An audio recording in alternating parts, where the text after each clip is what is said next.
Hey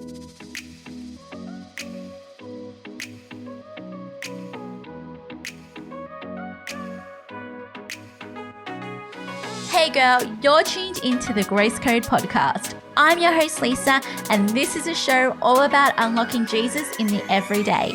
What's the everyday? Well, it's things like your faith, career, relationships, health, and so much more.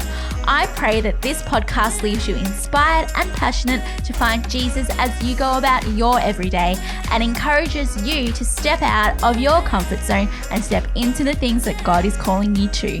Hey fam, if this is your first time listening to the Grace Code podcast, I'm your host Lisa and you are joining me for episode number 8. We are past the seemingly podcast plateau.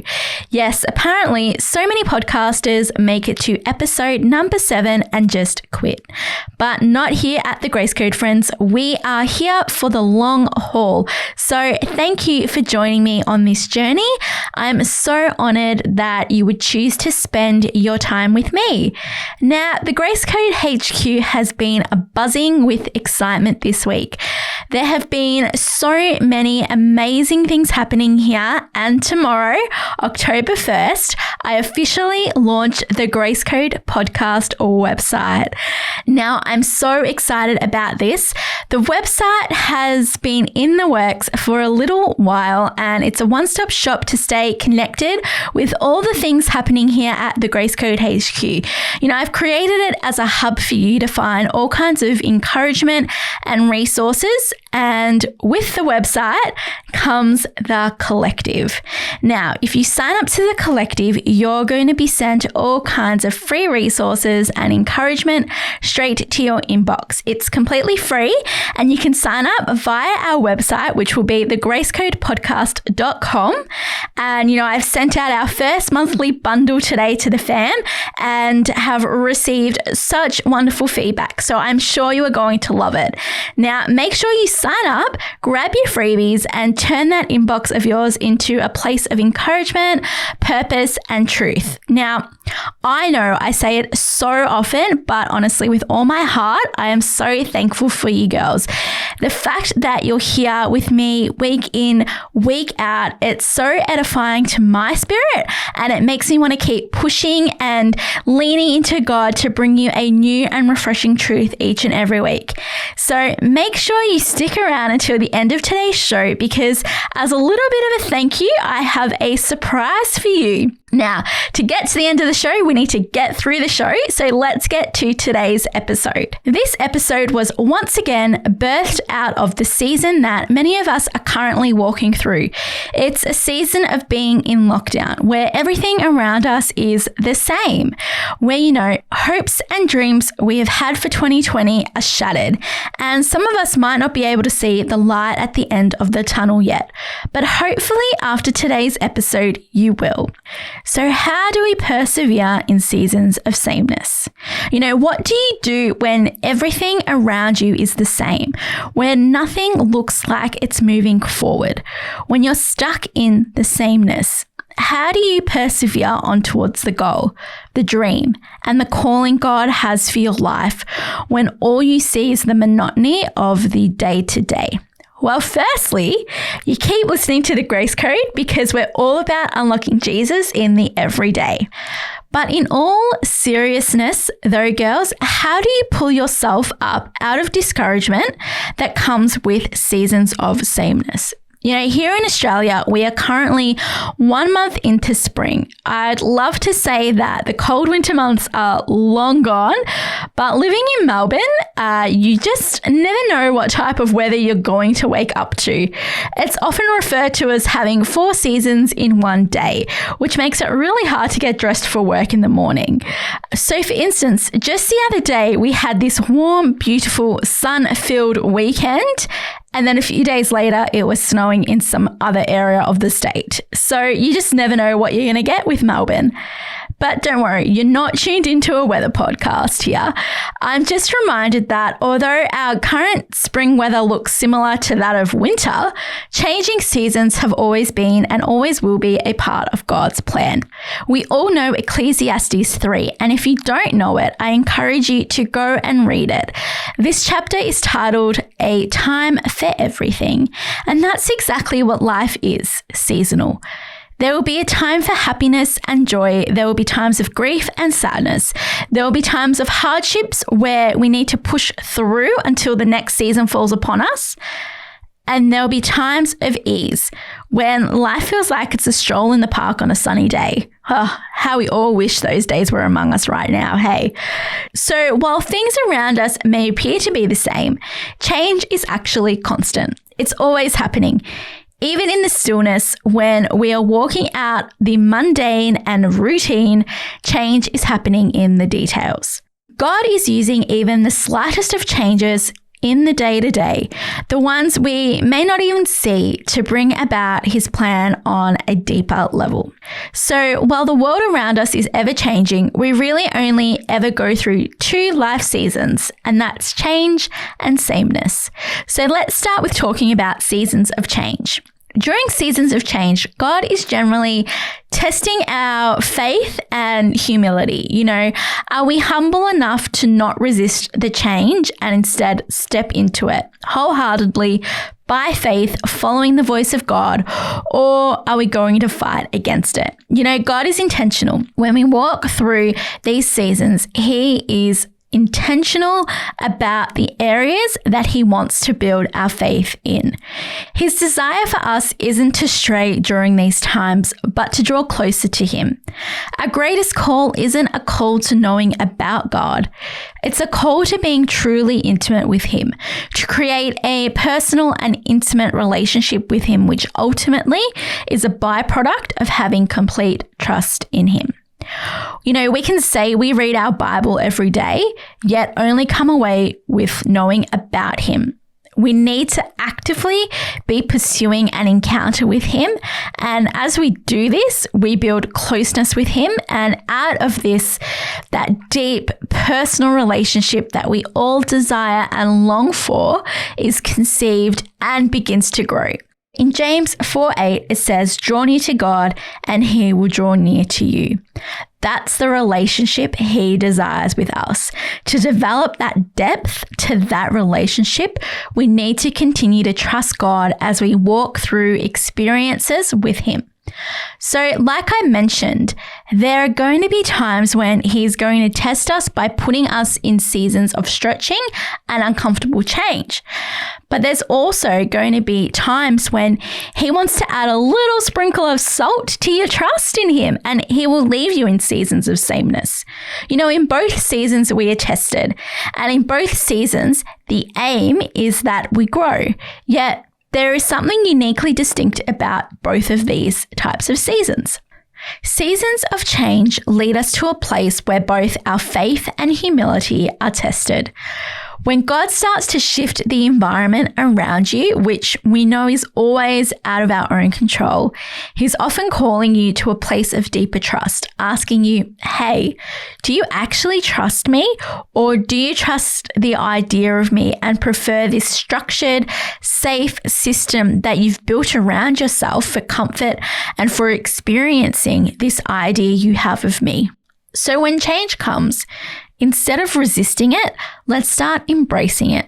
Let's stop fighting against it, because often it could mean we're fighting God. And well, that's just going to bring us a lot of discomfort. So instead, let's turn our focus to what God is trying to do inwardly within our hearts. If you're walking through a season of change where life might be throwing you some curveballs and it feels like you've completely deviated from your plan, I encourage you to stop and ask yourself the following questions. Do you truly see God as your rock? Are you solely dependent on him rather than the familiar around you? What is God actually removing from your life in order for you to trust him? What is God actually removing from your life in order for you to trust Him on a deeper level? Even though you might not desire the change in your life, are you humbly submitting it to God and honoring Him through it? Now, if you're anything like me, when I'm going through seasons of change, especially if they are painful seasons of change, I'm usually praying for it to end quickly, but it usually doesn't. And that's only because there is usually a lesson in there somewhere that I need to learn. You know, God is the lone constant in our lives. So be confident in knowing that while we may not like change, if it's causing us to depend more on God and less on other things, and it's deepening our relationship with Him, then shouldn't we consider it good and helpful change? Now, going back to Ecclesiastes chapter 3, in verse 11, it says, He has made everything beautiful in its time. Oh, this promise is one of my favorites. You know, whatever you're walking through right now might not seem so wonderful, but in time, you will see its beauty. So you don't need to pretend that everything is great or that you like the season you're in, but know that the season you're in is meant for your good and for God's glory. Sometimes we don't see God working how we want or expect Him to work. Like, I think this year has been a shining example of that. You know, we have all been praying for an eradication of this virus, for God to do a complete 180-degree miracle, and in an instant, the world we once knew would be back. But that hasn't happened. Instead, some of us have spent maybe 5 or 6 months locked inside, walking from one end of the house to the other, working from home, doing everything and anything from home, and having everything we once knew pulled right from under us. We may have become disconnected from family and friends, maybe even God, and finding our way back to ourselves might not be as easy as we actually thought it would be. And so, you know what? We feel like we're stuck in a season where we have no control, and we are definitely not a fan of it. And that might be speaking for myself here, but I'm pretty sure a few of you out there could agree as well. So what do we do when we feel like there is no change in sight, when we are stuck in the mud, when we are stuck in a season of sameness? How do you respond when you're convinced that you're stuck? You know, where do you feel stuck today? Is it in your job, your studies, a relationship? Maybe it's even your church. Although it might not seem like it because you can't see it, God is still working in your season of sameness. So let's address some lies that we can sometimes fall into the trap of believing when we're stuck. Lie number 1, it's going to be like this forever. Friend, remember, this is just a season. Ecclesiastes 3 verse 1 says, There is a time for everything and a season for every activity under the heaven. So next time you feel like you're stuck and you feel like it's going to be forever, claim this verse over your season and your life. Lie number 2, God's left you. Girl, God is working behind the scenes for you. Deuteronomy 31 verse 8 says, The Lord Himself goes before you and will be with you. He will never leave you nor forsake you. Do not be afraid. Do not be discouraged. Lie number 3 that we can sometimes believe. God isn't choosing to bring the breakthrough. Whew, girl, God chose you before you were even conceived, and that breakthrough is going to come because you're a child of God.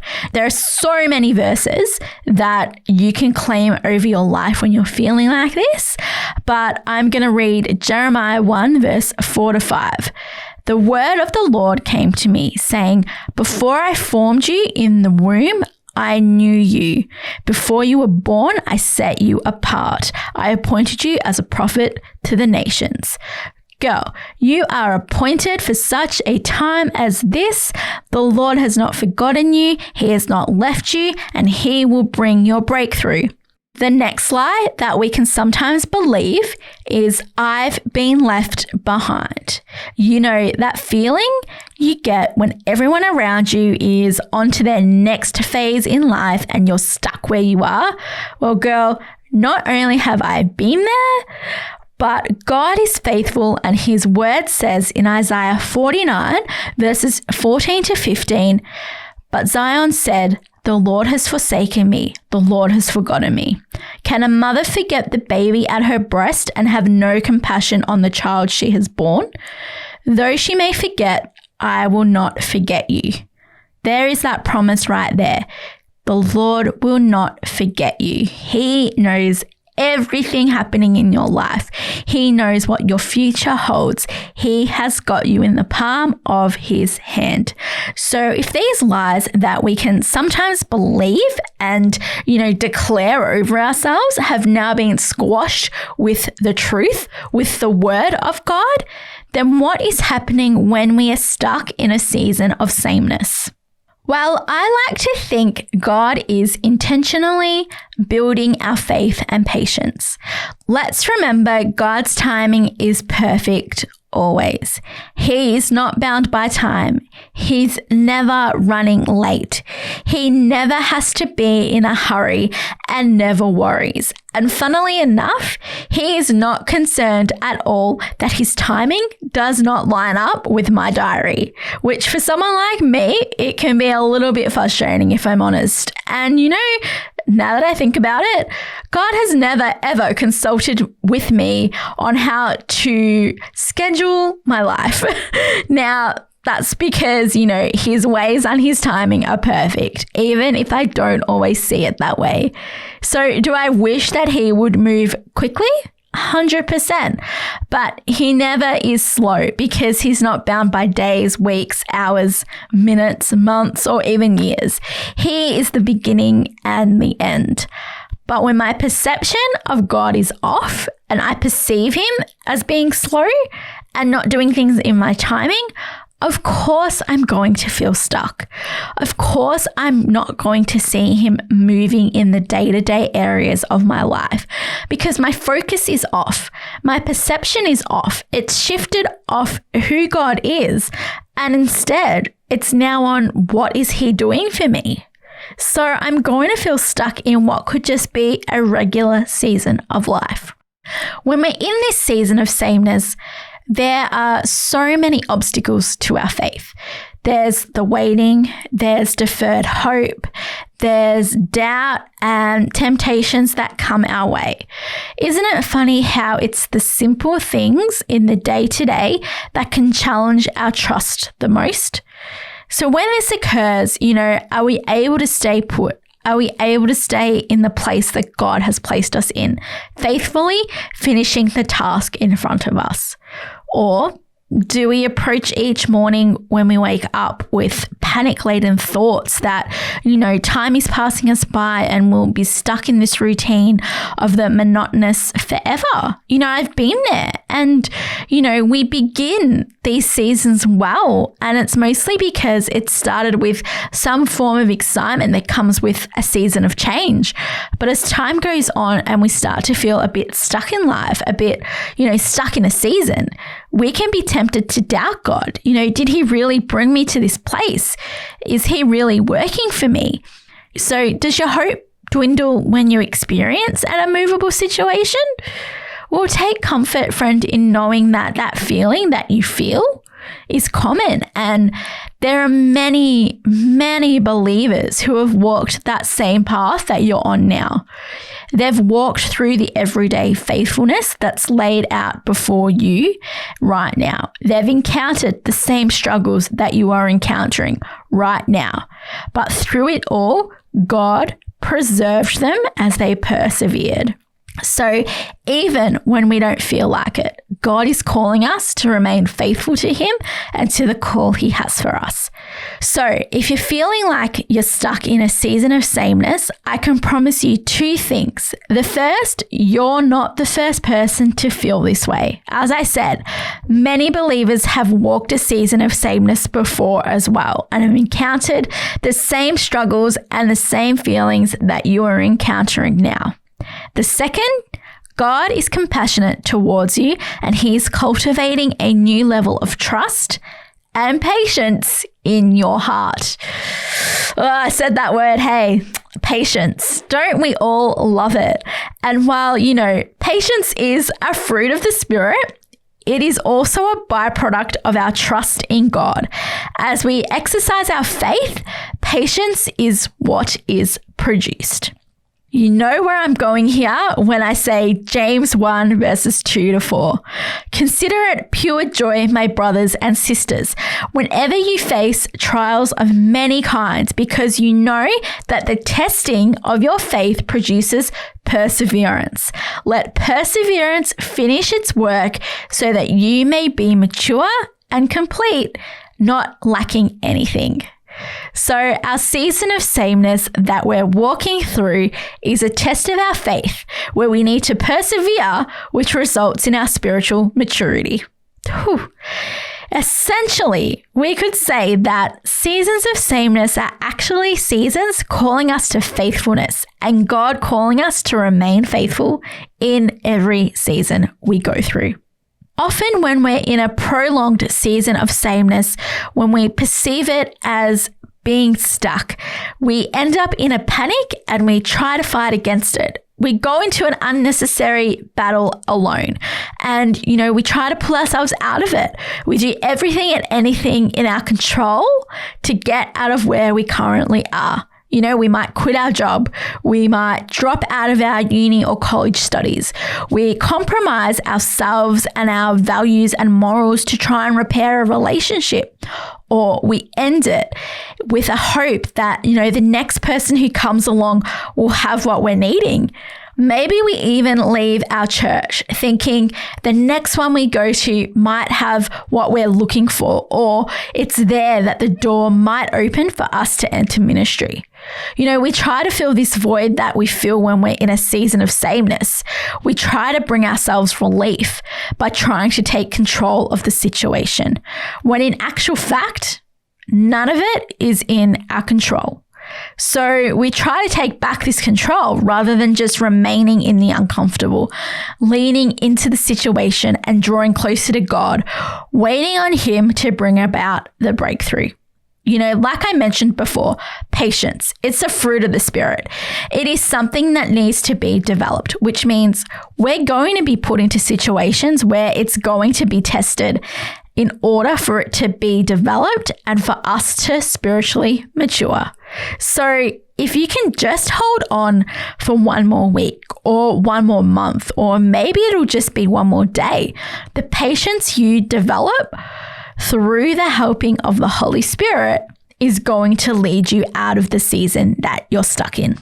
It's important to remember that in these seasons of sameness, God is working for you. He's always working for you. And while He is working for you, He's also working around you.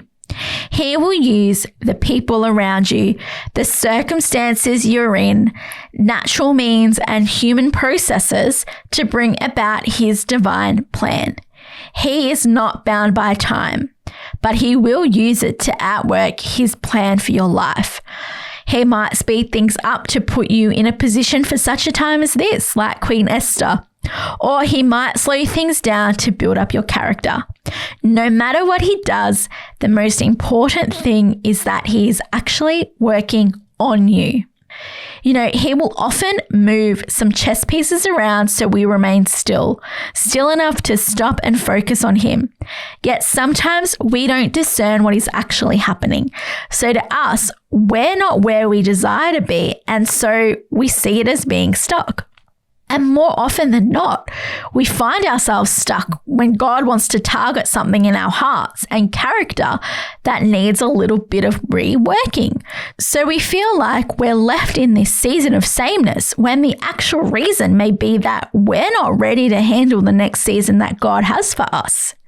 With that thought in mind, instead of focusing on getting out of the season you're in and taking a shortcut to get there, rest in the season, knowing that God's intention is to work on you during the season.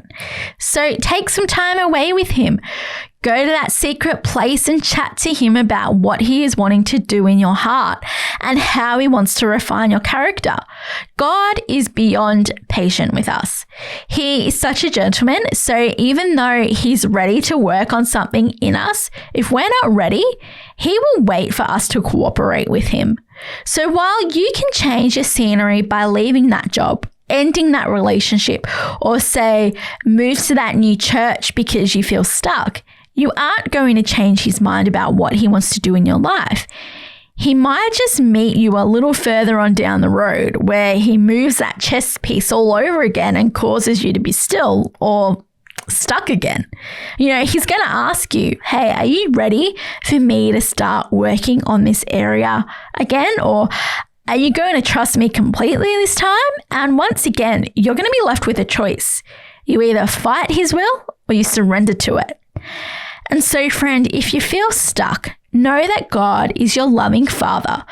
He is right beside you in every season you walk through or get stuck in. And if you surrender to what He wants to do in all those moments of your life, in all those moments where you feel like you're stuck in a season of sameness, you're going to avoid the pain that comes with the patience in the season, and you'll end up closer to Him than ever before.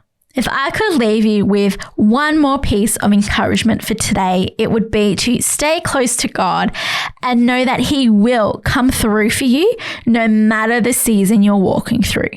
I hope this episode encouraged you and that you know that even though things may look like they aren't moving forward, God is working for you always.